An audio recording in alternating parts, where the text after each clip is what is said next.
Some 12,000 years ago humans chose to domesticate much of the world that surrounds us. Thousands of years later we're still on it, but to varying degrees of success. Today we're going to take a look at 10 animals that try as we might we weren't able to bend to our will. Number 1 is extremely special because it's the only domesticated animal on this list, and that's no thanks to humans. Find out just what animal that is. We give you 10 animals we still haven't domesticated yet. Number 10, the elephant. You might find this fact surprising, but unbelievable as it may sound, elephants aren't considered domestic animals even though they've been captured and trained for over 3,000 years. Rather, they are still classified as wild animals. Tamed wild animals, but still mild nonetheless. Captured and trained elephants are not considered domestic animals because they are not selectively bred. Selective breeding means that humans will select mating pairs to breed based on certain favorable traits. To be domesticated, they would need to be selectively bred for up to 12 generations. By the 12th generation, they should be genetically distinct from their wild ancestors and would be considered domestic in general.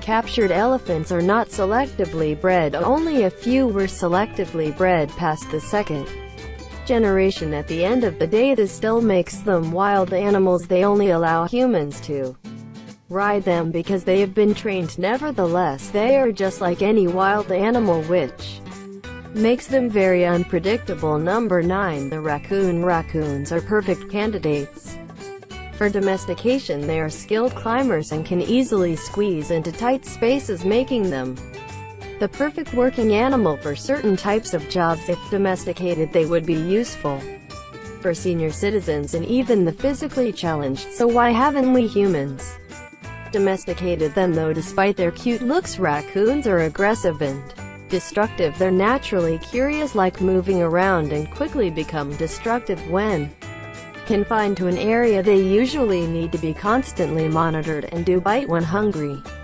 or angry. Bites can turn fatal because they can infect humans with rabies, as raccoons can use their hands like humans. They will usually attempt to open anything they lay their hands on, and on top of that, they're also expert escape artists. In fact, this is a major reason why all domestication attempts have failed. Besides, raccoons are naturally aloners and are not social animals and wouldn't show a threat of loyalty to us humans. Number 8, the great white shark. Of course, the first question that'll always come to mind is why would anyone even try, but it seems that many people have already attempted to domesticate these monster fish to various degrees of failure. The main reason why all of these attempts failed is because the great white doesn't really take well to captivity. The very first great white held in captivity died within hours. The longest this animal has been held in captivity is 16 days. Captured great white sharks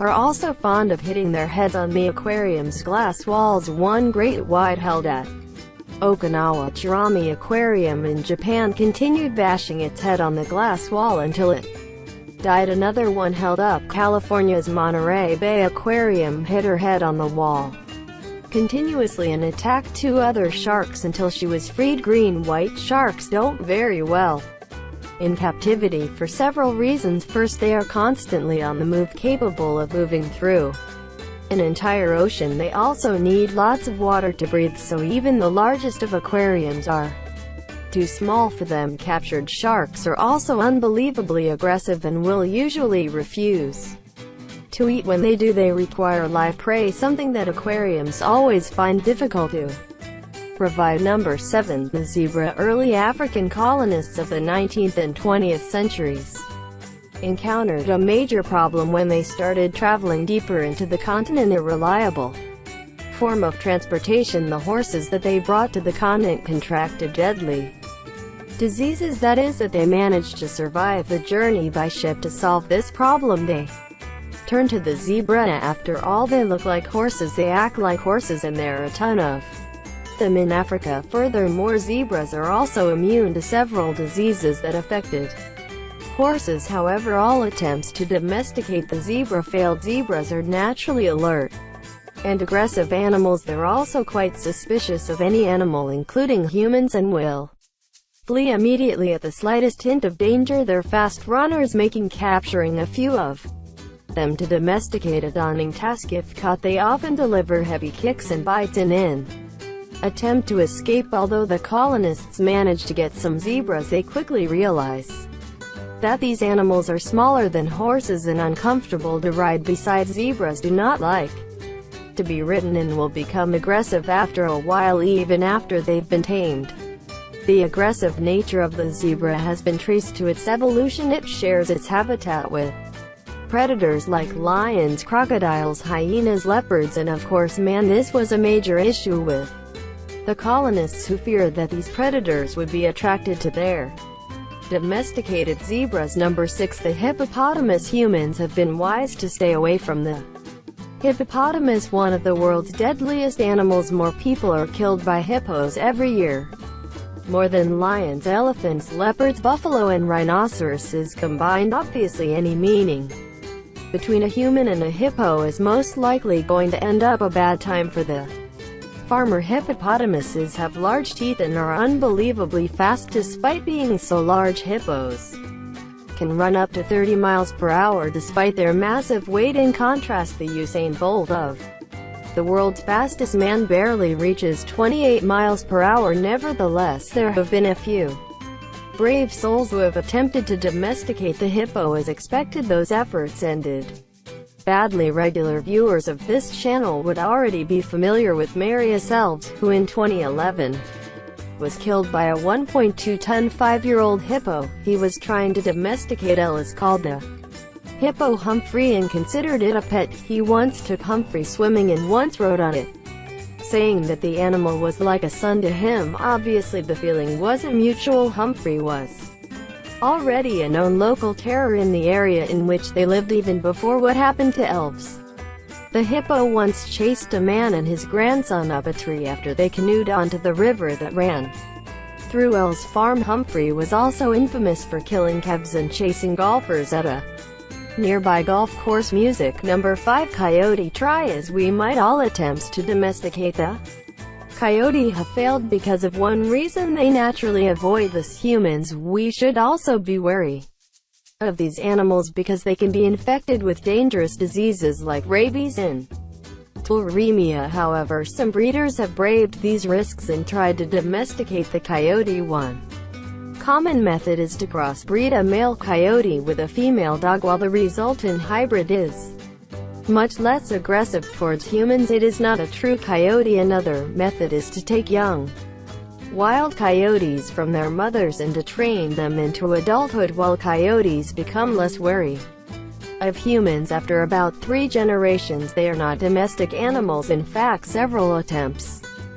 to domesticate a coyote have ended with a coyote attacking the breeder. This happens because a coyote close to humans can begin to consider a human as prey and will then look for the best time to attack. Interestingly enough, coyotes are slowly becoming domesticated. How very similar to how the animals on number 1 did so. Stay tuned to find out. Number 4. The fox. Did you know that there was once fully domesticated foxes? They did die off, and modern attempts to domesticate them again have been only partly successful. In a bit of irony, the extinct fox we domesticated was called the Phlegon or Yogan dog. It was domesticated from mob populations of the Andean fox. Curiously, the Phlegon dog was not really popular during its time. This was probably because it wasn't as useful as a regular dog. There is also evidence that we tried to domesticate foxes long before the Phlegon dog, but we dumped them for cats. Cats were selected over foxes because we could not determine what to use the foxes for. Cats, as we all know, went on to dominate YouTube and the internet for a good period of time. Foxes are difficult to domesticate because of their unbelievable stubbornness. Russian geneticist Dmitry K. Belyaev sought to change this in the 1950s when he started the project to domesticate the silver-black foxes. 4 generations later, the foxes were displaying dog-like behaviors. They developed a fondness for people who wagged their tails. and licked their breeders. 50 generations later they are barking and responding to humans, and understand gestures. They also make noises that are to sing from loud foxes. The project is still ongoing, and we might just be a few generations away from a true domesticated fox. Number 3. The moose. A few centuries ago, when horse cavalries were still a thing, King Carl XI of Sweden decided that he wanted a more ferocious animal to replace his horses, an animal that would send the horses of the enemies fleeing the battlefield at first sight. He then settled on the moose. Unfortunately for the king, the plan never worked out, as he later found out the moose was too dangerous to approach. This worsened during mating season, when it got uncontrollably aggressive. Besides, the moose is susceptible to disease and has a varied diet that is difficult to provide. Moose are also smart creatures and will usually avoid the war front. When they did go near the battlefield, they fled the moment another moose was killed. Other attempts to use them as meat were unsuccessful. They would refuse to go to the slaughterhouse when they realized the moose taken there earlier did not return. Yet despite the failures, there is still an ongoing moose domestication project at Kostroma Elk Farm in Kostroma, Russia. The project started in the 1930s when Joseph Stalin decided to set up a moose cavalry like King Carl XI planned. Stalin's project failed, but Nikita Khrushchev revived it when he attempted to domesticate the moose for meat. This also failed, and several moose farms shut down. Kostroma is still up and running though, but their moose domestication project is geared more towards milk production now.